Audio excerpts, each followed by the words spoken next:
palestrante parece tão importante, né? É importante. Boa noite. Boa noite. Como é que pode, né? Passa ano e a gente sempre fica com frio na barriga de estar aqui de novo, né? Eu só vou colocar isso aqui do ladinho um pouquinho, porque eu tô com bastante papel aqui. Sim, tá bom? Posso tirar a máscara? Bem distante de todo mundo, né? Deixa eu me organizar aqui com os meus papéis. Esses dias eu fiz a pergunta para a Ruth aí, né? Vai ser presencial? Vai ser... ano passado a gente mandava vídeos, né? Eu não sei qual é o desafio maior.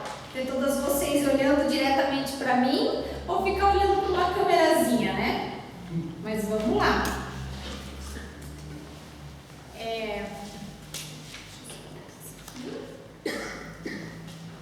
Então, para a gente começar a conversar um pouquinho hoje à noite, eu queria fazer uma pergunta para vocês.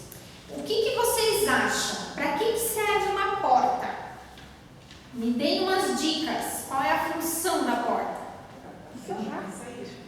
Entrar e sair. Caminho de passagem. Caminho de passagem, fechar a casa. E para que a gente vai fechar a casa? Proteção. Né?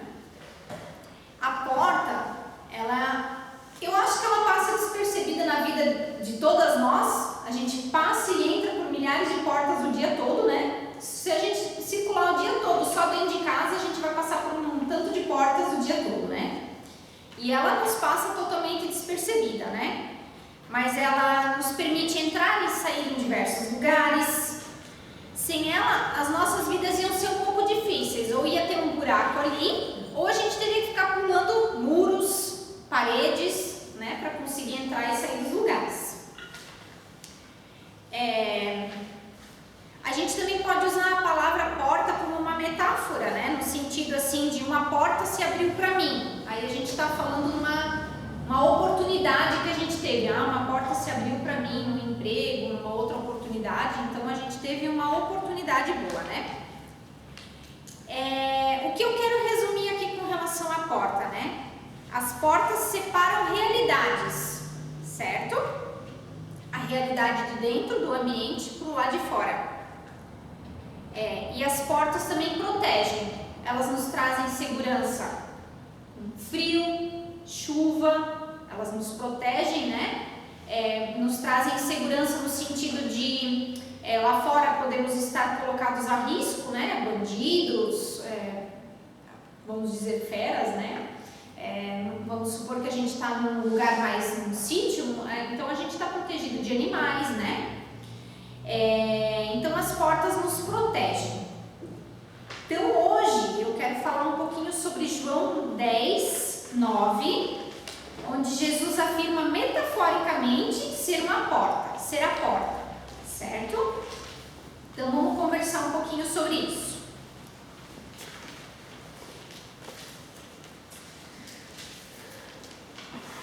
Alguém quer ler esse versículo só para a gente rapidinho? Só para a gente ir se sintonizando, eu já vou entrar nos pormenores dela. João 10, 9. Eu sou a porta. Se alguém entrar por mim, será salvo. Entrará e sairá e achará passagem. Certo. Aqui o contexto é Jesus falando com os fariseus. Certamente ele tinha os discípulos e mais pessoas acompanhando, né? E Jesus tinha curado um cego de nascença. E isso acabou despertando um interesse ciumento da parte dos fariseus, né? Então as ações de Jesus, assim como as suas palavras, sempre irritavam os religiosos dessa época. Eles não gostavam da postura de Jesus, né? E as conversas de Jesus com essa turma de religiosos, elas são marcadas pela intensidade da dúvida do lado dos fariseus, né? E pela sinceridade de Jesus pelo outro lado, né? Jesus se inquietava com a incredulidade deles. Eles não conseguiam acreditar no que eles estavam vendo e ouvindo, né? Mas a preocupação principal dele era com relação à hipocrisia dessas pessoas. Diante do consolo a um homem, o cego de nascença, que teve então a visão dele restaurada, Jesus teve de usar mais uma vez as suas metáforas, né? E o objetivo era esclarecer o seu compromisso com todos aqueles que precisavam de consolo. Esse homem, ele vivia uma vida difícil, né? Como diz o texto, era um cego de nascença, então ele nunca tinha visto formas, cores, natureza, animais. Então, eu acredito que meios de locomoção, tudo para ele deveria ser muito mais difícil, né? Então, Jesus entendia que ele era alguém que precisava de misericórdia e também era uma pessoa que tinha o desejo de poder enxergar, né? E os fariseus nessa história então continuavam a se contentar com a sua autossuficiência, né? E continuavam eles mesmos cegos, basicamente, e não conseguiam compreender o que Jesus estava querendo dizer ali, né? Então, agora para a primeira parte do versículo, eu sou a porta. Quando Jesus diz eu sou a porta, ele está afirmando que ele é a via de acesso e a oportunidade. Via de acesso ao quê? Via de acesso ao Pai, certo? E a oportunidade de salvação. A gente repara que nesse sentido ele não diz ser uma porta, ser uma das portas. Ele diz eu sou a porta, né? Então é ele que está nos levando diretamente para o Pai. É a nossa única opção para chegar direto ao Pai. E por causa do pecado, o ser humano está separado de Deus e condenado. Apenas através de Jesus a gente pode se voltar para Deus. Por isso ele disse, eu sou o caminho, a verdade e a vida, ninguém vem ao Pai senão por mim. Apenas através de Jesus o ser humano pode ser reconciliado com o Pai e absolvido da condenação. A Bíblia diz em Romanos 5:1 e 8:1 diz assim, eu vou ler os versículos simultaneamente. Tendo sido, pois, justificados pela fé, temos paz com Deus por nosso Senhor Jesus Cristo, por meio de quem obtivemos acesso pela fé a essa graça na qual agora estamos firmes. E o segundo versículo, e portanto, agora já não há condenação para os que estão em Cristo Jesus. Eu acho que acaba ficando sem palavras quando a gente pega um contexto desse, né, essa última parte. Agora já não há condenação para os que estão em Cristo Jesus. Não tem como alguém chegar e apontar o dedo. A gente comete os nossos erros, mas quando a gente está em Jesus, a gente sabe que a gente não vai ter condenação eterna, né? E daí a gente entra na segunda parte desse versículo, que é quem entra por mim será salvo. Então eu sou a porta, quem entra por mim será salvo. Reconhecer que Jesus é a porta não é o suficiente. Muita gente lá fora provavelmente reconhece isso. Mas isso não faz com que a gente acesse a Deus e que a gente tenha salvação só reconhecer. É necessário dar um passo e entrar por essa porta. Só estar perto de uma porta com a mão na maçaneta ou a 5 centímetros ou a 5 metros e 5 quilômetros não faz a menor diferença. A gente não atravessou a porta, a gente não passou por ela, a gente não se comprometeu, né? Ter só a simpatia não é o suficiente, é necessário se comprometer com ele em fé. É uma mudança de vida que precisa acontecer com a gente a partir do momento que a gente passa pela porta, né? Não tem outra porta de acesso, ele é a oportunidade. Para todas as pessoas, em qualquer circunstância, ele oferece o convite de entrada para a vida eterna e abundante que só Deus pode dar. Ele não nos coloca uma lista de coisas que a gente precisa fazer para chegar a Deus, né? Ele não nos impõe condições, não tem lugar na Bíblia escrito que para você passar pela porta você precisa. Não tem isso.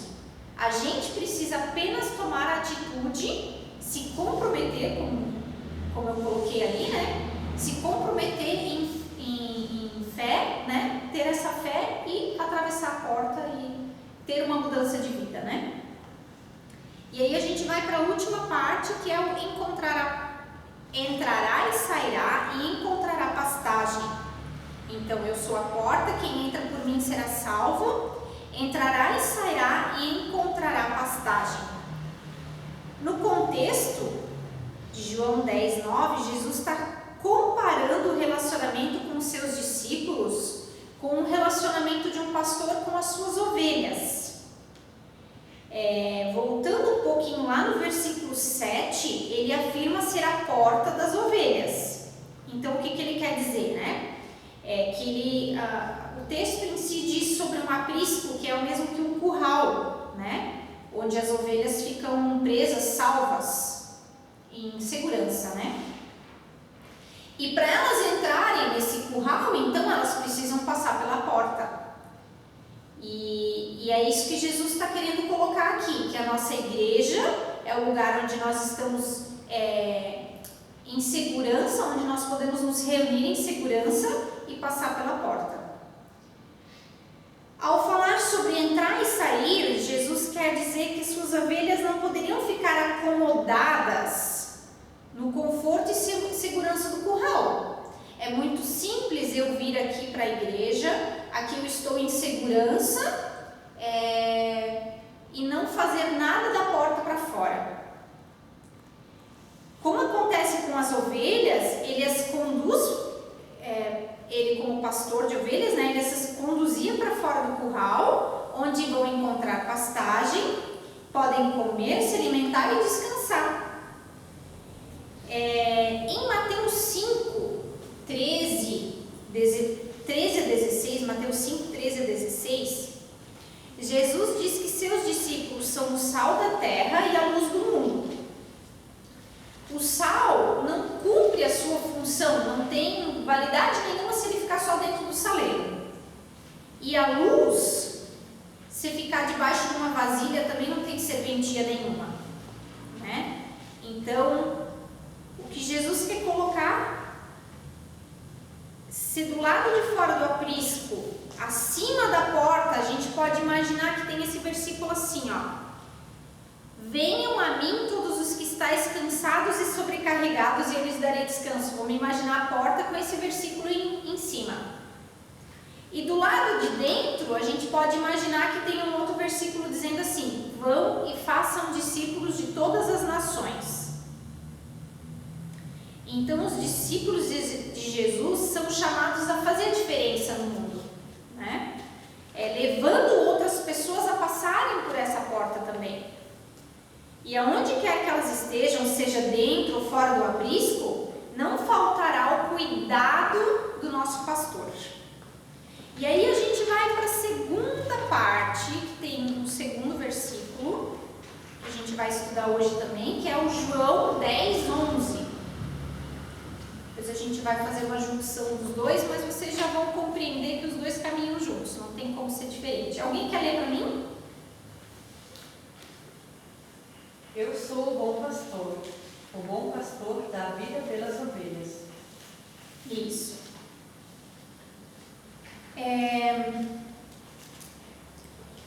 Eu vejo que Jesus, nesse contexto, ele revela o cuidado que eles têm por nós. No infinito amor, na sua eterna bondade, sempre nos acolhendo, guardando e protegendo do mal.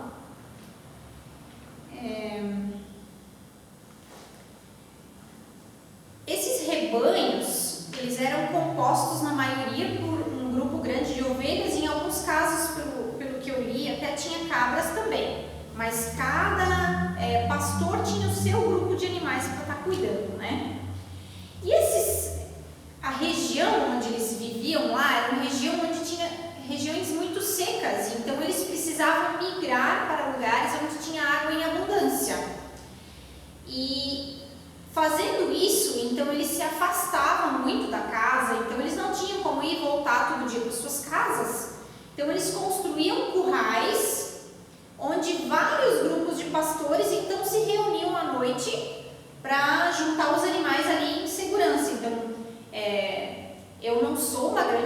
entendedora, mas tudo que eu li a respeito me explicou que então eles faziam uma construção de pedras e madeira um pouquinho, e em cima então eles colocavam umas pedras meio soltas que se tentasse um animal ou o próprio ladrão entrar onde estavam esses animais, quem estava de vigia cuidando desses animais então escutava que uma pedra caiu e que então estava acontecendo alguma coisa ali que precisava ser protegido dos animais, né? E durante o dia, os pastores então separavam os seus rebanhos, conduzindo eles, cada pastor com o seu rebanho pelos pastos ao redor, né?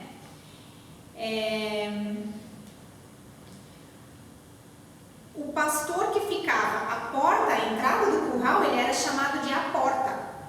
E tornou depois Jesus e lhe disse: em verdade vos digo que eu sou a porta das ovelhas. Isso está escrito em João 10:7, que eu já mencionei ali antes também.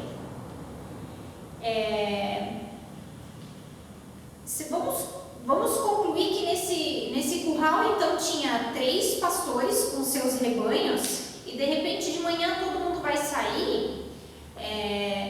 O que acontece é que os animais seguem a voz do seu pastor. Eu penso que assim, os nossos cãezinhos, os nossos animais também conhecem a nossa voz, os nossos comandos, e da mesma forma os animais não saíam andando com outros rebanhos, cada pastor saía andando com o seu rebanho. Eles atendiam a voz do seu pastor, e a este o porteiro abre e as ovelhas ouvem a sua voz, e chama pelo nome as suas ovelhas e as traz para fora. E quando tira para fora as suas ovelhas, vai adiante dela e as ovelhas o seguem, porque conhecem a sua voz. Isso está relatado em João 10, 3 e 4.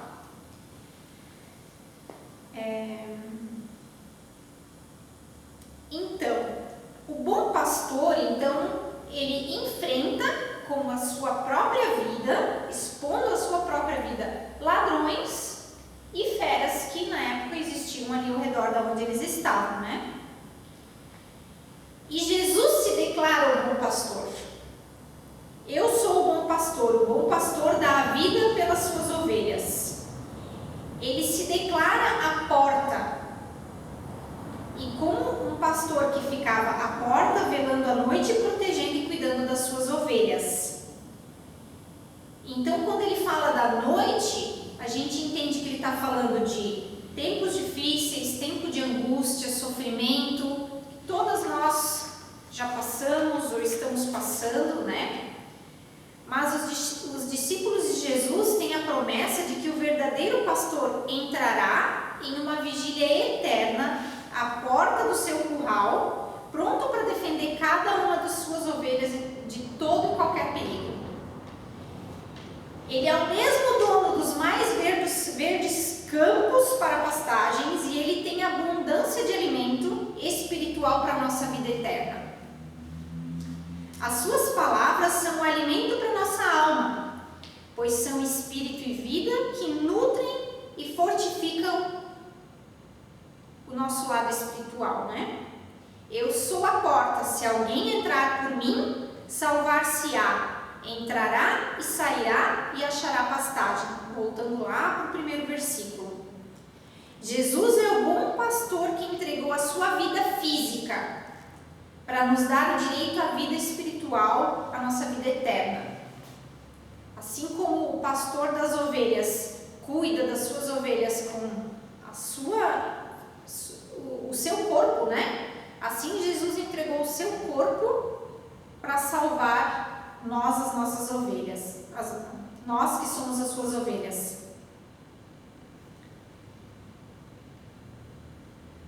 Há muitos falsos mestres que estão interessados naquilo em que as ovelhas podem oferecer.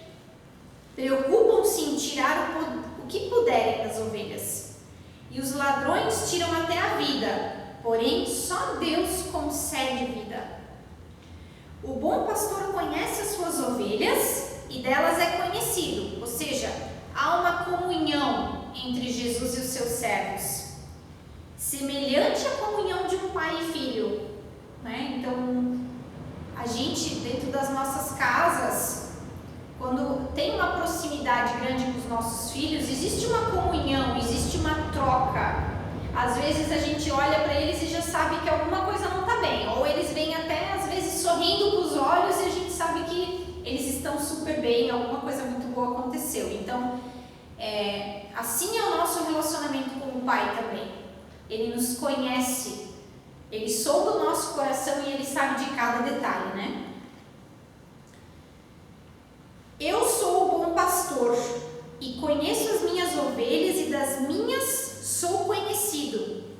Assim como o Pai me conhece a mim, também eu conheço o Pai e dou a minha vida pelas ovelhas. Isso está em João 10, 14 e 16.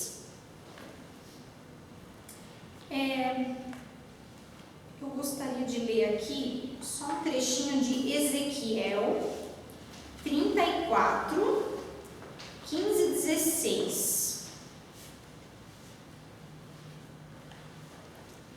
Aqui diz assim: eu mesmo serei o pastor do meu rebanho e encontrarei um lugar onde as ovelhas possam descansar. Sou eu, Senhor Deus, quem está falando.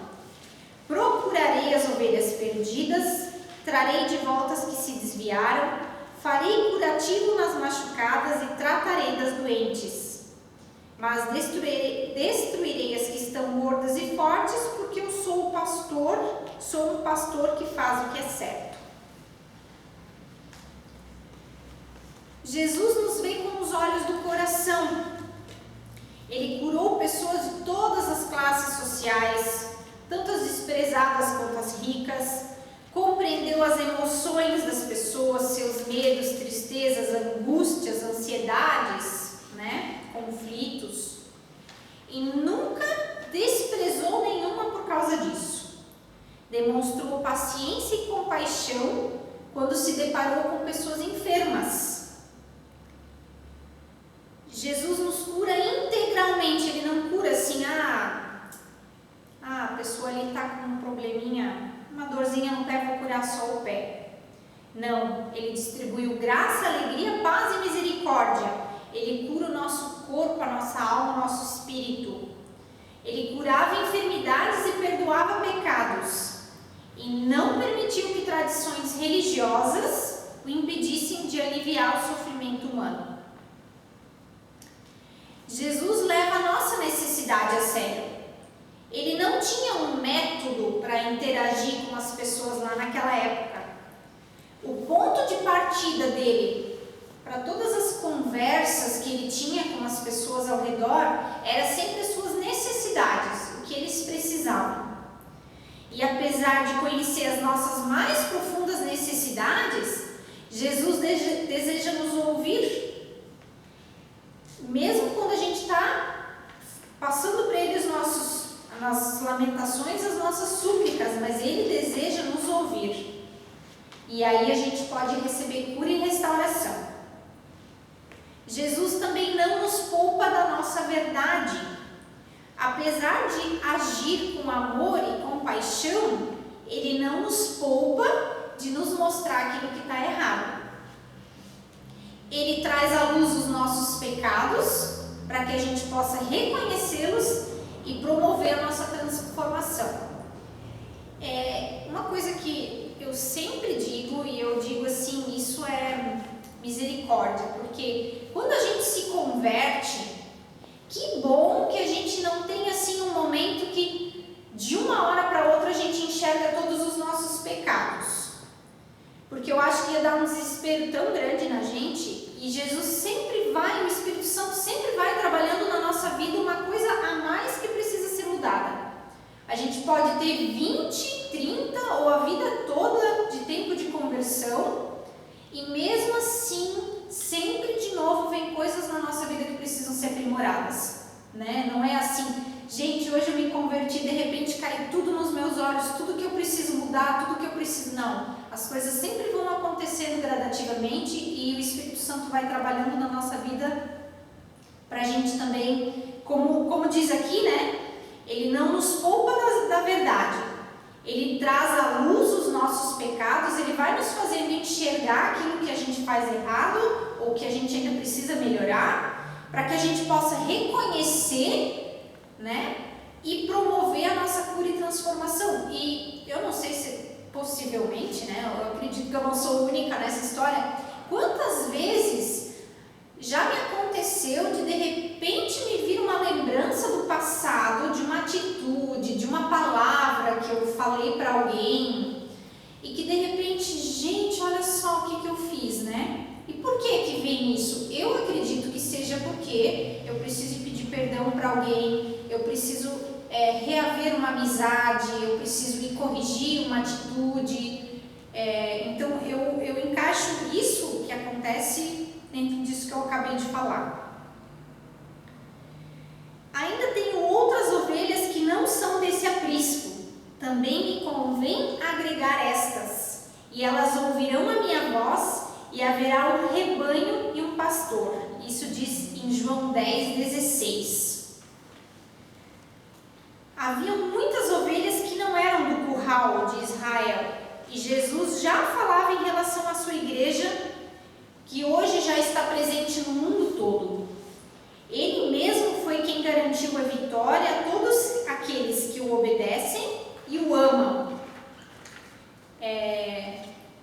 Então, assim, ele quer que a gente saia pela porta e consiga trazer outras ovelhas que estão à solta, né? Que estão perdidas, que estão às vezes clamando e às vezes estão sentadas do nosso lado e a gente talvez não está nem enxergando, né? Então, que a gente possa formar uma igreja, um corpo só, de um rebanho de um único pastor, que seria o Rei Jesus. Ser uma ovelha de Jesus é conhecer e ser reconhecido por Ele. Aquele que conhece a voz do bom pastor cumpre os seus mandamentos. E Ele nos deixou a promessa de que ninguém tem o poder de tirar as suas ovelhas de suas mãos. Então, alguns pontinhos assim para a gente resumir. Entre pela porta, assuma o compromisso de fé com Deus. Às vezes a nossa fé até dá uma mornadinha assim, mas que a gente sempre de novo tome essa atitude, tome esse compromisso, que a gente não deixe isso acontecer. E depois a gente saia pela porta, que a gente não fique no conforto do curral ali, só esperando, né? Guardando o curral, aquele meu lugarzinho cantinho, só para mim. Que a gente apresente Jesus para outras pessoas, para que elas também possam desfrutar da salvação. E que a gente, todas nós, possamos nos guiar pelo nosso, que a gente se deixe guiar pelo nosso pastor, que ele tem o melhor caminho. Ele tem água abundante e pastos verdejantes. Amém?